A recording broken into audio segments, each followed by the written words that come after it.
কাৰ্বি আংলঙৰ স্থায়ী কাৰ্বি আংলঙত বাস কৰা অনা কাৰ্বি বা যিসকল কাৰ্বি আংলঙৰ স্থায়ী লোক নহয় তেওঁলোকক নিজৰ মাটিৰ পৰা উচ্ছেদ কৰিব লাগে বুলি বহুদিনৰ পৰা এটা দাবী আছে। কিন্তু গুৱাহাটী উচ্চ ন্যায়ালয়ে এটা ইণ্টাৰিম জাজমেণ্ট দিছে যে বৰ্তমান আমি তেওঁলোকক এভিকশ্যন কৰিব নোৱাৰোঁ। কোৰ্টৰ এগেইনষ্টতকৈ এভিকশ্যন কৰাটো সম্ভৱ নহয়, কিন্তু স্বাভাৱিকভাৱে এছাম লোকে এইটো বিচাৰিছে যে ইমিডিয়েট এভিকশ্যন হ'ব লাগে। এই ক্ষেত্ৰত আমৰণ অনশন কৰি আছিলে। যেতিয়া স্বাস্থ্যৰ অৱনতি ঘটিলে আমি তেওঁলোকক গুৱাহাটী মেডিকেল কলেজলৈ লৈ আহিলোঁ। তাতে এটা বাতৰি কোনোবাই উলিয়াই দিলে যে আমি তেওঁলোকক গ্ৰেপ্তাৰ কৰিছোঁ। কোনো গ্ৰেপ্তাৰ কৰা হোৱা নাই, চিকিৎসাৰ কাৰণে অনা হৈছিল। DGP তাতে আছে, ময়ো সকলোৰে লগত কথা পাতি আছোঁ আৰু যিসকল মেডিকেলত আছিলে তেওঁলোক এতিয়া ঘৰলৈকে ঘূৰি যাব আৰু মই ভাবোঁ যে বিষয়টো আমি আলাপ আলোচনাৰ মাজেৰে আমি ইয়াক নিষ্পত্তি কৰিব পাৰিম।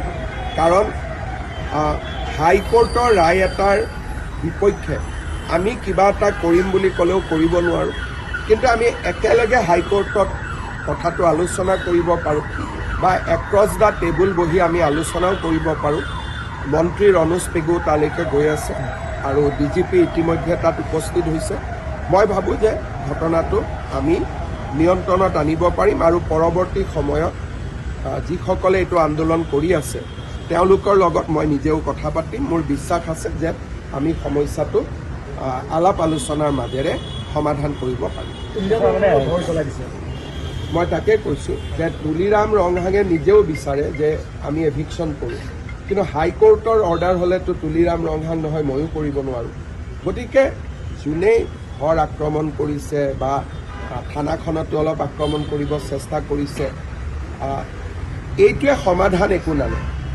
বৰঞ্চ কালি যেতিয়া হাইকোৰ্টে গম পাব যে আমাৰ অৰ্ডাৰ থকাৰ পিছতো কোনোবাই আমাৰ অৰ্ডাৰটো ভায়লেট কৰিবৰ কাৰণে জবৰদস্তি কৰিছে, তেতিয়াতো হাইকোৰ্টৰ আৰু বেছিহে খং উঠিব। সাধাৰণতে হাইকোৰ্টে কেছ দিলে, কিবা অৰ্ডাৰ দিলে আমি কি কৰোঁ?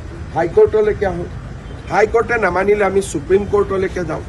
কিন্তু হাইকোৰ্টৰ অৰ্ডাৰ থকা বিষয় এটাত আমি যদি কাজিয়া পেচাল কৰোঁ তেতিয়া হাইকোৰ্টে আলোচনাৰ ৰাস্তাটোতো তাত প্ৰশ্নবোধক চিন আহিব। সেইকাৰণে মই ভাবোঁ যে যিসকলে এইটো কৰিছে তেওঁলোকে হয়তো কথাটো ভালকৈ বুজা নাই বা হাইকোৰ্টৰ জাজমেণ্টটো দেখা নাই। এতিয়া DGPয়ে তেওঁলোকৰ লগত কথা পাতি আছে, ময়ো কথা পাতি আছোঁ। মই ভাবোঁ যে ৰাতিৰ ভিতৰতে পৰিস্থিতি নিয়ন্ত্ৰণত আহিব।